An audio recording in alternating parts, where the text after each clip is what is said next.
はい、皆様こんにちは。法華経の話第78回です。当地においても急激に寒くなってきました。紅葉もぐっと進み始めているようです。皆様、風邪などひかれぬよう気をつけてお過ごしください。さて、今回は薬王菩薩本事本第23についてお話をしていきます。薬王菩薩本事本第23ですね。正式には前回お話しした通り、妙法蓮華経薬王菩薩本事本第23です。薬王本と略称されることもあります。そういえば、花壇をもって説明するのを随分と忘れておりました。現在は、妙法蓮華経の後半14本の本文の序文、小集文、流通文の流通文、その流通文の付属流通のケタ流通というところのこちらですね、薬王菩薩本事本第23についてお話をしています。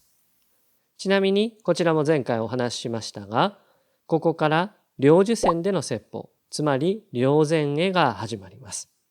さて、この薬王菩薩は衆生に良薬、良い薬を与えて心身の病苦を除くという菩薩様で、とてもありがたい菩薩様です。法華経では頻繁に登場しまして、法師本第10で成仏の約束を釈尊から与えていただき、漢字本第13では2万の菩薩を代表して釈尊滅後、釈尊が入滅した後の愚教を誓われます。それからこの薬王菩薩本事本、またこの後出てきます堕羅日本では法華経の行者の守護を誓い、またさらに妙正言能本事本第27では浄蔵という王子となって出現し、兄弟の上限と協力して父である妙正言能を成仏へと導くという働きをするんですね。法華経でも大活躍をされる菩薩様です。今回の章ではこの薬王菩薩が仏を供養するとはどういうことなのかを身をもって示してくださいます。では早速本文に入っていきましょう。まず薬王菩薩ではなく宿王家菩薩という菩薩様が釈尊にお尋ねをします。世尊、薬王菩薩はいかんがして娑婆世界に遊ぶ。釈尊よ、ここにいる薬王菩薩は今なぜここにいらっしゃるのでしょうか。ここにいる他の聴衆たちが聞きたがっています。と尋ねるんですね。なんだか突然でございます。なんでここにいるんですかなんて人間社会で言いますと随分嫌味を言っているように聞こえたりしますが、これは仏様と菩薩様の間のことですから全く違う意図があるんですね。宿王家菩薩は薬王菩薩がここにいるというのは重大な意味があって、どうも薬王菩薩というのは過去世に大きな働きをされていたことをなんとなくご存知だったんではないでしょうか。そしてその働きを皆に示すことがここでは重要だというふうに思われたんだろうと思います。この宿王家菩薩の疑問に対して釈尊は次のように説法を展開されていきます。はるか昔、無料のガンジス川の砂の数ほどの河を隔てた大変昔に仏様がおられた。その仏の名は日月浄明特仏という大変立派な仏様であった。この仏様には多くの菩薩や修行者たちが付き従っていた。そしてこの仏様のいる世界は大変きらびやかで平安であった。と釈尊は仰せになります。大変昔に日月浄明特仏という仏様がいて、その世界では多くの菩薩や修行者たちが修行をし、大変その世界がきらびやかで平安であったと示されるんですね。そして次にこうございます。その時、かの仏は一切衆生危険菩薩、および種の菩薩、もろもろの正門種のために法華経を説きたもう。その中で、このかの仏、日月浄明特仏ですね。日月浄明特仏は、一切衆生危険菩薩やたくさんの菩薩、多くの正門たちのために、この法華経を説かれた。今、釈尊が法華経を説いているように、この日月浄明特仏も法華経を説き示されていたわけです。続いて釈尊はこのように説かれます。この一切衆生危険菩薩は、自ら願って苦行を実践し、日月浄明特仏の教えを受けて、努めて修行に励み、各地を歩き回って一心に仏を求めることが12000年に及び、それによって現一切色心三昧とありますが、種々の身を自在に表すことができる三昧を得たというんですね。一切衆生危険菩薩は大変な修行をして、また大変長い間その修行をして、それによってこの現一切色心三昧を得たんだというんです。で、これは人々を導くためにさまざまな姿に変わることができるというありがたい姿のことを言います。私たちは何かをするときは平時の自分を引きずっているようなところがありますね。例えば社会人として会社員とか学校の先生、お医者さんとか、私のように僧侶とか、そういう公の立場をしているときでも私的な自分というものを引きずっていたりします。ですからどうしても生活の中で起きた腹立たしいことや悲しいこと、また楽しい気分などが公の場に出てしまう、そういったことがあるんですね。ところがこの現一切色心三昧を得ると、そういったものを引きずらないで、その場に応じた振る舞いができるということだそうでございます。大変ありがたい境地だと思いますし、到底真似できないことだなと思います。人によっては上手にそういう切り替えができる方もいらっしゃいまして、素直にすごいなと感心してしまいます。さて、一切衆生危険菩薩はこのように大変ありがたい境地を得て、心の底から喜びを感じまして、次のような決心をするんですね。我が現一切色心三昧を得たるは、皆これ法華経を聞いて得る力なり。今まさに日月上明特仏及び法華経を供養すべし。私が種々の身を自在に表すことができる三昧を得たのは、法華経を聞いた力のおかげである。私は今、法華経と法華経を説かれた日月上明特仏を供養しようと。法華経のおかげでこのような力を得たのだから、その法華経を説いてくれた仏と法華経を供養しようと、こういう決意をするんですね。そして仏様の上に美しい花々を雨のように降り注がせ、素晴らしい香りの香を焚いて供養するわけです。一切衆生危険菩薩は目いっぱいの形で花や香りを供養しました。ところが、我は人力をもって仏を供養すといえども、身をもって供養せんにはしかじ。私は今神通力によって仏を供養申し上げたけれども、やっぱり我が身をもって供養するのが最も良いだろうと言って、この一切衆生危険菩薩は自分の身で行動で供養の志を示そうとするわけです。一切衆生危険菩薩は1200歳という期間、素晴らしい香りのするものを体に取り入れ、そして日月上明特仏の前に出て、自ら身を灯して、自らの体を燃やし、これは後でわかりますが、一切衆生危険菩薩は肘を燃やすんですね。自らの身を灯して、あまねく世界を照らしたんです。これを見た周りにいた仏様たちは、これぞ真の供養である。どんな品々を備えたとしても、この行為には及ばないと褒めたたえます。そして一切衆生危険菩薩は1200年もの間その火を絶やすことなく、そしてその後静かに身が尽きたと説かれています。ちょっと衝撃的な展開で驚かれたかなというふうにも思います。この後もう少し続きますので、一通りの説法が終わりましたら深めて考えてみたいと思います。こうやって一切衆生危険菩薩はこのような法の供養をして明住した後に、また日月上明特仏の世に生まれることができました。そしてこの一切衆生危険菩薩は、私は以前に仏様を長らく供養することができました。そしてまたあなた様のもとに生じることができました。日月上明特仏よ、あなた様はこれからもこのように今この場に増しますのでしょうかと尋ねられるんですね。すると日月上明特仏は突然、私は今夜入滅をすると宣言されます。さらに日月上明特仏は、我は仏法をもって汝に属類す。私はそなたに仏の法を付属するとありまして、この法華経を付属するわけです。そしてこの法華経を確かに広めるのだよと一切衆生危険菩薩に託されまして、日月上明特仏は入滅されるんですね。この日月上明特仏からの付属と、そして入滅を見た一切衆生危険菩薩は、仏の滅度を見て悲観を応納して仏を連母したて祭りて、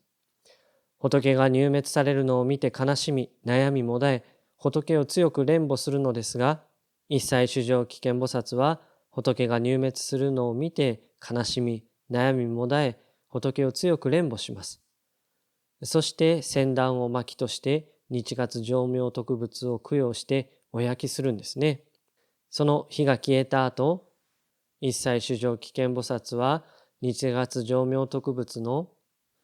舎利を納め取り、遺骨を拾い集め、多くの塔を建立されます。大変な供養を一切衆生危険菩薩はするわけですね。しかし、一切衆生危険菩薩は、我はこの供養をなすといえども心なお未だ足らず、我は今まさにさらに舎利を供養すべしと。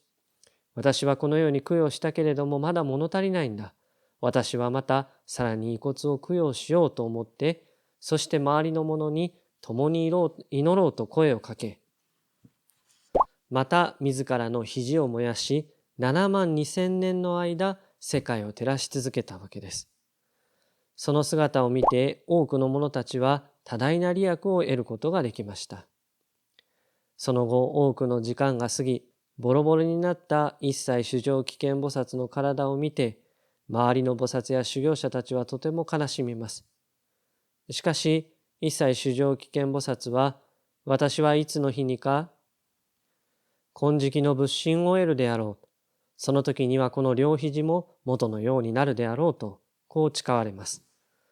その言葉通り、一切衆生危険菩薩の両肘は元のように戻り、さらに多くの気髄がもたらされます。ここまで大変昔にありました日月浄明特仏と一切衆生危険菩薩の姿を釈尊は説き示されまして、そして宿王家菩薩に告げるのです。この一切衆生危険菩薩こそ今の薬王菩薩であると示されるんですね。薬王菩薩の過去世がこの一切衆生危険菩薩だったわけです。この一切衆生危険菩薩の振る舞いは一見すると非常に怖いように思うかもしれません。ただこういった振る舞いは仏説にはよく出てきます。摂仙童子という童子が半下を得るために身を投げたりもするんですね。こういう話を聞くと今の人は命を粗末にしてはいけないというようなことを思われるかもしれません。これは法を求める者の覚悟が表されているとされます。一切衆生危険菩薩にしても摂仙童子にしても命を懸けて法を求めていきます。ですから一切衆生危険菩薩は身を粉にし仏を供養した結果金色の仏心を得ますし、摂仙童子も成仏が叶うんですね。決してただ闇雲に身を捨てるということではありません。それだけの覚悟があるからこそ確かな悟りを得ることができたということなんですね。どこか片手間であれもこれもやってみようとかちょっと学んでみようということでは本当の悟りには至らないんだということを示してくれているんだろうと思います。また一切衆生危険菩薩は品々の供養や人力では足らぬということで身の供養を行います。行動に表すんですね。これは決して品々の供養では不十分だということではありません。品々の供養に真の志が添えてあるなら、そこには行動も必ず結びつくであろうということを示してくれているんではないでしょうか。穀物などを販売されているお店の方が店頭に来たお客様の中でこういう人がいたということをおっしゃっておりました。なんだか気ぜわしくしているようで、夫婦で少し言い合いになりながら、とりあえず何か買ってお供えしときゃいいだろう。どうせ後でみんなで食べるんだから。ってこう言ったそうです。これを聞いて、そのお店の方はとても悲しくなったとおっしゃっておりました。そうですね。志がないのなら無理にお供えもしない方がいいんじゃないかなって思ってしまうほどでございます。一切衆生危険菩薩は品々の供養だけでは足りぬ。何かさせてほしい。何か自分でできる限りのことがしたいということで自らの身を燃やして明かりを灯されたのです。そしてその体はボロボロになるわけですね。しかしそこには一つの美しさというものがあるのかなというふうに思います。こんなことがありました。このお寺に所属しておりました女性のご信徒のことです。所属していましたというのはこの方は90歳を超えて亡くなられました。大変背が小さくてですね、150センチはなかったと思います。体は小さいんですが、その100万倍元気でパワフルな方でした。男顔負けという言い方は今の時代に合わないのかもしれませんが、偉そうにしている男性もその方には頭が上がらないというような方でした。その方のご両親はとても病弱だったもので、下にいる兄弟たちを育てていかなければならない。ですから小さい時から働きずくめだったそうです。農家をしていらっしゃいましたので、朝から晩まで働いていたそうなんですね。小さい体で、当時はトラクターや耕運機もまともなものがなかったそうで、牛を引いて水田を耕していたそうでございます。小さい体ですけど、牛を巧みに扱うので、周りの人から村一番牛を扱うのがうまいねと言われていたとおっしゃってました。そんな方がある時お寺にお参りされまして、ふとした時に手を見せてくれたんですね。この手を見てください。私の手はこんなに分厚いんです。おしとやかな細い指になりたかったと言って涙を流されました。親を見るため、兄弟を育てるため、身を粉にして働いた手でした。とても分厚くて、確かにグローブのようなごっつい手だったんですね。その方はやっぱり普通の生活がしたかった。でもできなかった。その象徴のような手を自分は持っていると思っていたのだろうと思います。しかし私から見たらその手はとても美しく見えました。ボロボロで肉厚のごっつい手でしたが、愛情深い手に見えました。村で有名なおばあちゃんで、大変多くの人に慕われて亡くなっていかれました。一切衆生危険菩薩がボロボロになっても仏を供養している姿が多くの命にご利益を与えたとその説法の中にありましたが、その姿に重なるなというふうにも思います。そんな一切衆生危険菩薩が今の薬王菩薩なのですね。過去世の行による功徳によって法華経の説法の絵座にまた連なることができたわけです。釈尊はこの法華経はあらゆる川の流れの中で海が大地のように、山々の中で須弥山が大地のように、星々の中で月が大地のように、太陽が多くの闇を照らすように、多くの王の中で天輪女王が大地のように、帝釈天が神々の王のように、大梵天皇がすべての衆生の父のように、この法華経は諸経の中で第一である。そして、よくこの経典を授受することあらんものも、またまた格のごとし、一切衆生の中において、またこれ第一なりと。それゆえこの経を授受するものも、すべての衆生の中でまた第一であると、こう釈尊は仰せになってくれます。さらに続くんですね。この法華経は苦悩から離れさせ、豊かな利益をもたらしてくれるであろう。ちょうど暑くて喉を乾かした一切のものが水を得たように、寒さに凍えるものが火を得たように、裸のものが衣服を得たように、商人たちが団長を得たように、子供が母親を得たように、川を渡るに船を得たように、病人が医者を得たように、暗闇に灯明を得たように、貧しい者が宝を得たように、民衆が国王を得たように、貿易をする商人が自由に航行できる海を得たように、この法華経もまた同様である。我々に法華経を信受する者に豊かな利益をもたらすであろうと示されます。そしてこのような法華経を釈尊は宿王家菩薩にも付属をするんですね。我が滅度の後の500歳の中に演武大に光線流布し、私が入滅した後、釈尊が入滅した後、後の500年においてこの法華経を世界中に広く流布しなさい。こう釈尊は仰せになって宿王家菩薩に付属をするわけです。そして周りの弔問していた方々がこれらの説法を褒めたたえて薬王菩薩本事本第23は終わります。一切衆生危険菩薩の供養は何か特別な力を持ってなされるというものというよりは、日々コツコツと仏を褒めたたえていく、そういった姿に見えました。その姿は決して派手ではないけれども、日々一生懸命生きている方々の姿にも重なるように思います。そしてこの章で示された菩薩たちの姿を思って滅後愚教を託し、皆精進するようにと釈尊は自分が入滅した後の人々を励ましてくれるわけでございます。とても多くの励ましをいただいた章であったと思います。さて次回は妙音菩薩本第24になります。妙音菩薩は実に不思議な力を持っている菩薩様です。今回はここまでといたします。ご清聴誠にありがとうございました。それではまた。さようなら。